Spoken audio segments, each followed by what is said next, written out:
Assalamualaikum warahmatullahi wabarakatuh. Shalom, Om Swastiastu, Namo Buddhaya, Salam Kebajikan. Adil Kak Talino, Bacuramin Kak Saruga, Basengat Kak Jibata.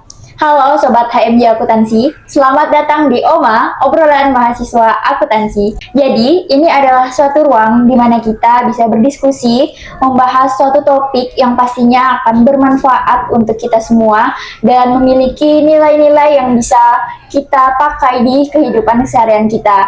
Nah, di kesempatan kali ini bersama saya Riana Aprilia selaku moderator, kita akan ngobrol santai nih, membahas mengenai salah satu hari raya yang ada di agama Kristen. Yang mana di sini kita pasti akan mendapatkan banyak sekali pengetahuan-pengetahuan dan juga hal-hal menarik yang mungkin sebelumnya belum kita ketahui dari hari raya tersebut. Nah, tema kita kali ini yaitu ngobrol santai membahas kenaikan Isa Al-Masih dalam pandangan agama Kristen. Sebelum kita masuk ke sesi ngobrol santai kita, mungkin boleh nih kita kenalan dulu sama narasumber kita yang sangat luar biasa. Ada Bang Gregorius yang akan menemani kita pada kesempatan kali ini. Sebelumnya perkenalkan, nama saya Gregorius, akrabnya dipanggil Grego atau Greg. Saya mahasiswa aktif Fakultas Ekonomi dan Bisnis, program studi manajemen Universitas Pancabakti Pontianak. Di sini saya juga sebagai narasumber yang dimana notabene saya juga adalah orang muda Katolik. Stasi saya di stasi SP2 Paroki Sungai Ayak, Kecamatan Belitang, Kabupaten Sekadau, untuk periode tahun 2024 sampai 2027. Oh, itu di wilayah mana, Pak? Kabupatennya? Nah, kalau untuk stasi saya itu dia letaknya di Keuskupan Suffragan Sanggau. Keuskupannya di bawah naungan Keuskupan Sanggau, Paroki Sungai Ayak. Paroki Sungai Ayak, stasi SP2 Sungai Maboh, yang stasinya itu terletak di wilayah Kecamatan Belitang di Kabupaten Sekadau. Oh, kalau dilihat dari background abang nih, banyak ya, maksudnya kayak abang menjabat di SP2 ya, SP2 Maboh Permai di gereja sana. Kan bisa nih kita masuk ke pertanyaan kita yang pertama. Menurut abang bagaimana nih kisah kenaikan Isa Al-Masih ini dijelaskan dalam ajaran agama Kristen Katolik? Seperti kisah perubahan dari kenaikan Isa Al-Masih ke kenaikan Yesus Kristus. Oke. Nah, dalam ajaran agama Katolik itu sendiri, sebenarnya sosok Isa Al-Masih itu dikenal sebagai Yesus Kristus. Nah, nama ini lebih ke penjelasan di mana sosok Yesus Kristus lebih umum dikenal umat Katolik di Indonesia dibandingkan dengan Isa Al-Masih yang merupakan backgroundnya dari bahasa Arab. Nah, penyebutan Isa Al-Masih itu sebenarnya untuk seluruh masyarakat umum itu udah jelas dan udah tergambarkan. Tetapi umat Katolik mengusulkan kepada pemerintah untuk mengganti hari raya kenaikan Isa Al-Masih yang sebelumnya itu menjadi hari raya kenaikan Yesus Kristus. Itu disahkan di keputusan Presiden nomor 8 tahun 2024, yang dimana hari raya kenaikan Isa Al-Masih yang kita kenal di kalender itu berubah nama lagi menjadi kenaikan Yesus Kristus. Oh, berarti itu merupakan usulan ya? Iya, itu balik lagi merupakan usulan dari umat Kristen, baik Katolik maupun Protestan, untuk memperjelas bahwa sosok Isa Al-Masih adalah sosok Yesus Kristus yang kami kenal.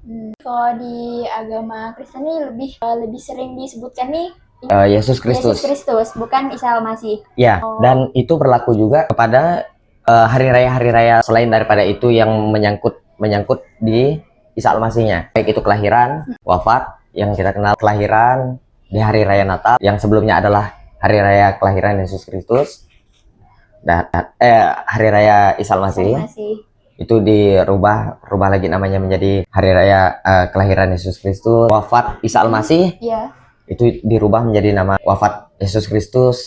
Kebangkitan Isa Al-Masih juga itu dirubah juga, dan itu usulan yang dimana balik lagi itu untuk memperjelasnya, memperjelas sosok Yesus Kristusnya. Ya, berarti memang untuk memperjelas sosok Yesus Kristus ini di dalam agama Kristen ya. Iya.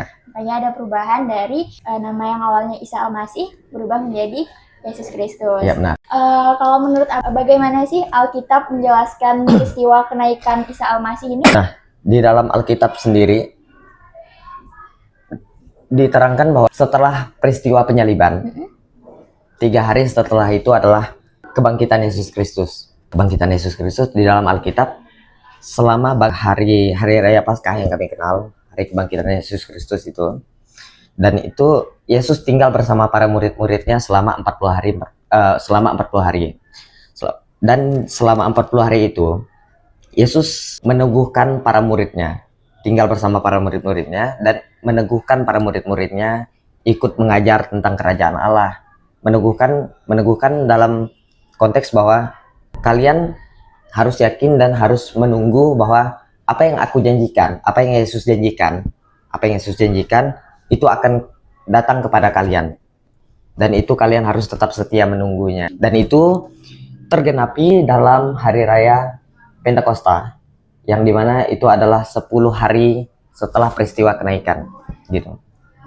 Berarti setelah 10 hari kenaikan itu ada yang disebut dengan Pentakosta. Itu seperti apa sih kalau di Pentakosta itu, mungkin apa sih yang dilakukan sekarang oleh masyarakat atau umat-umat Kristen saat ini di hari tersebut? Kita ngomongkan dulu dari ini peristiwa kebangkitannya dulu. Dari wafatnya Yesus Kristus itu jatuh pada hari raya pada hari Jumat Agung, pada hari Jumat yang disebut hari Jumat Agung. Nah, kebangkitannya itu 3 hari setelahnya itu di hari Minggu Paskah. Hari Minggu Paskah. Dan untuk peristiwa kenaikan setelah itu, jatuh 40 hari setelah hari Minggu Paskah. Yang dimana itu tuh kalau kita runut mulai dari hari Minggu Paskah, 40 hari setelahnya pasti jatuh pada hari Kamis. Yang kebetulan tahun ini jatuh di tanggal 14 Mei 2026 kan. Dan itu juga jatuh pada hari Kamis. Begitu juga tahun selanjutnya. Hari Minggu Paskah 40 hari setelahnya yang dimana jatuh pada hari Kamis, itu adalah hari raya kenaikan. Nah, untuk Pentakosta sendiri, Pentakosta itu biasanya biasanya umat Katolik itu menjalankan novena. Novena itu adalah bukan doa wajib, itu adalah merupakan kesalehan pribadi, di mana itu adalah kesadaran pribadi untuk mendaraskan doa tersebut. Oh, berarti itu dari pribadi masing-masing. Dari pribadi masing-masing. Bukan hal yang diwajibkan gitu. Iya, bukan diwajibkan, tapi kalau bisa dilaksanakan. Oh, oke, berarti kembali lagi ke orang-orang tersebut, pribadi masing-masing. Oke. Oh, berarti itu tuh pasti ya harinya itu kayak Jumat Agung, itu lalu di hari Minggu dan hari Kamis itu pasti di hari-hari itu. Iya, benar. Tidak akan pernah ada perubahan ya? Untuk harinya dan untuk tanggalnya biasanya ada perubahannya. Ya, kalau untuk tanggal tetap ada perubahan, tapi kalau untuk hari itu sudah pasti ya? Sudah pasti jatuh. Oke. Apa sih Bang dampak kepercayaan tentang Isa Al-Masih ini terhadap kehidupan sosial umat beragama? Kalau kepercayaan dari Yesus Kristusnya sendiri, itu sebenarnya dalam kehidupan sosial umat beragama, Yesus Kristus sudah mengajarkan bahwa dimana kita harus saling mengasihi, yang dimana mengasihi itu menurut saya pribadi itu lebih daripada menghormati. Yang sebenarnya Yesus juga sudah mengatakan bahwa kasihilah sesamamu manusia sebagaimana kamu mengasihi kamu sendiri. Di situ diperjelas bahwa kasihilah sesamamu manusia, bukan kasihilah sesamamu agama. Oh, berarti sesama manusia. Bukan hanya sesama agama. Kita tidak perlu untuk melihat, kalau dari sisi pandangan Yesus Kristusnya sendiri, kita tidak perlu melihat latar belakangnya seperti apa, dia dari keluarga yang seperti apa, terus perlakuannya seperti apa. Ketika orang itu perlu bantuan, kita bantu. Dan sebagaimana mungkin dikasihi, tetap dikasihi, dicintai dan tetap dicintai. Berarti tanpa memandang seperti apa orang tersebut. Iya, benar. Berarti semuanya kayak kita buat sama rata gitu ya, Bang? Iya, benar. Oke. Sama rata dalam arti tidak diperburuk, tidak dijahati. Sebagaimana mungkin kita harus tetap mengasihinya.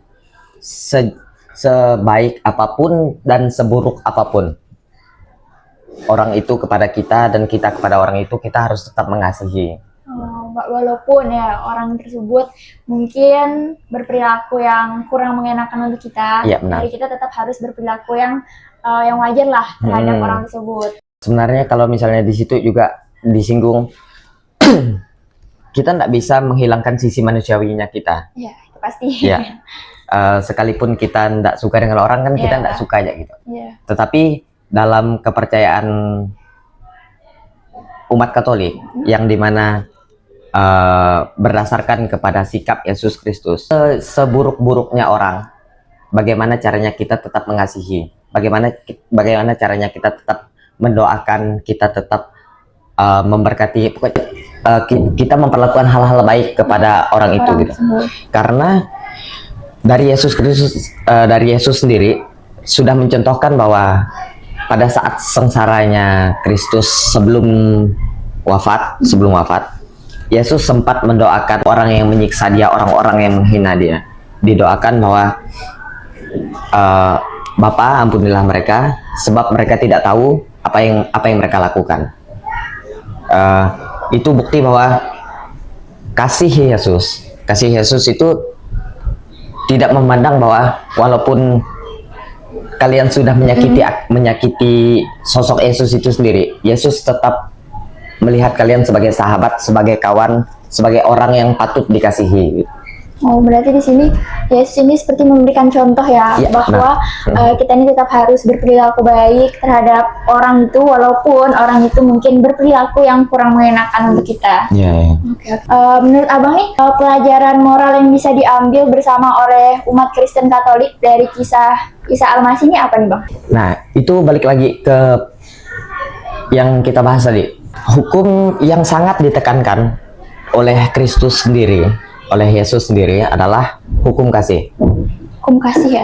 Kasih adalah sesuatu yang sangat menjadi puncak, di mana apa yang dilakukan Yesus itu semuanya atas belas kasih, atas kasih dia sendiri, tanpa kita memandang bahwa dari balik agama apa, dari perlakuannya kepada kita seperti apa yang tadi udah dibicarakan kan? Ya. Tetapi bagaimana kita menghadirkan kasih dan cinta di situ? Karena kalau kita mau ngelihat lagi dari sosok manusiawi kita tuh, kita nggak bisa tetap, kita pasti nggak bisa sih. Aku rasa kita untuk bilang bahwa orang dah menyakiti kita tetap biasa aja gitu, atau apalagi mengasihi kan? Nah, ada satu kutipan dari Santo Gregorius dari Nazianzen itu tuh saya sangat suka kutipan itu tuh. Nah, cinta itu selalu melakukan tindakan hal-hal yang hebat. Nah, di mana cinta itu ada, pasti hal-hal hebat pasti terjadi. Tetapi ketika tindakan itu tidak terjadi, sudah tidak terjadi lagi, maka cinta pun berhenti ada di situ. Nah, gitu.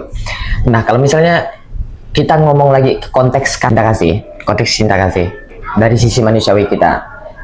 Kalau misalnya kita suka dan kita cinta akan hal itu, kita totalitas kan biasanya kan? Ya, pasti akan sepenuhnya kita melakukan hal itu gitu. Ya, betul. Tapi kalau misalnya udah nggak suka, kita biasanya sewajarnya, biasa aja gitu kan biasanya. Nah, Yesus menekankan bahwa suka ataupun tidak suka, baik ataupun jahatnya orang itu, kita harus tetap menghadirkan cinta kasih di situ. Sebagaimana kita tuh harus tetap mengasihi dan mencintai apa yang kita suka, begitu juga kita mencintai dan mengasihi hal-hal yang tertentu yang kita tidak suka, apalagi dari orang lain gitu. Berarti itu tuh kayak mau seperti apapun kita tetap harus perlakukan sama ya. Iya, maksudnya tidak ada membedakan apapun seperti apa dia dengan kita, itu tetap kita perlakukan sama.